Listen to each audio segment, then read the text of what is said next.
Today we're going to be talking about how our product challenges conventions and how does it represent social groups. The conventions for the horror sequence that we use were dark lighting, high-pitched sounds to create a sense of alarm and uneasiness to the audience, like many horror movies have done before in the past. And we added some props like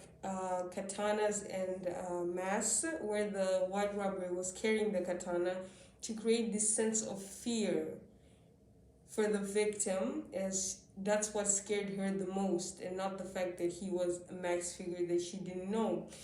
But the fact that we put the masks on the characters, such as the white rabbit and the cashier cat, was to create a sense of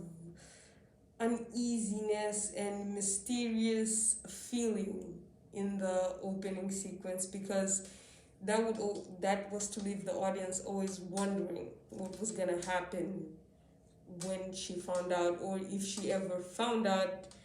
who he was behind that mask, or what. Uh, Throughout, we added some dialogue between the rabbit and Alice to create this sense of fear into the audience because of the things he was saying, like asking her if she was afraid, or saying things in the dark, and his laugh, and just adding this throughout just brought this atmosphere of fear and suspense, because as the audience hears that dialogue, they begin to think like what's going to happen next and what's going to happen after that. And so that's why we put these things into place. We also added elements of a shaky camera in our opening sequence to suggest unprepared, unrehearsed filming of reality, like to give the sense of instability and nervousness. For example, what they did in the Blair Witch, where it was a documentary of these filmmakers investigating the Blair Witch trials, and the fact is that they were carrying the cameras in their hands and filming each other. That's why there's the shaky camera movement, and so we wanted to put that into place to create this sense of reality, like it's all just happening in real time whilst you guys are watching. The opening title that we put into place, which was Through the Looking Glass, conveys to the audience this idea of being lost in another world in which your mind can venture into a beautiful or scary place with the circumstances. And the edits I made it look like a cracked glass, as if cracked reality at that point, because as teenagers we have this sense of reality, and then if we venture into another world, the idea that we had about our previous reality shatters. And that's what I wanted to portray to the audience as soon as the opening sequence started. The social groups represented in our opening sequence be dreamers, because we've laid a narrative of a girl who's wandering through a world which she does not know, which is a dreamlike world. And kids these days, teenagers, even young adults, who have this tendency to think about other worlds which we haven't seen. Usually we also see this in movies where we see a kid dreaming and then they show us what he's seeing, which is like another universe or something different. And dreamers really relate to this, because dreamers live in a reality that's not the same as the one we are living in now.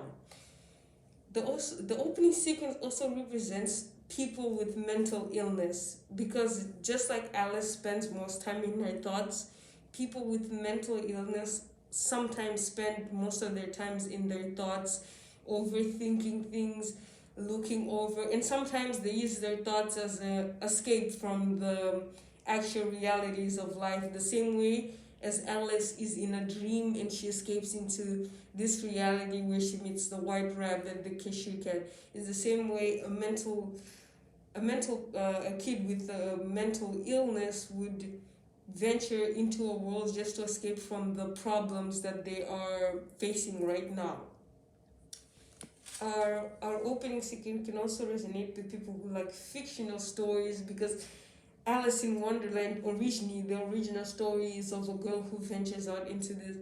this mysterious world, and there's all these creatures and things that we don't have in our natural world, and there's a lot of audience that likes a fictional story like going into space, stories with aliens, and so we wanted to create that in our opening sequence, in which our Alice, in our twisted reality of Alice in Wonderland, meets the white rabbit,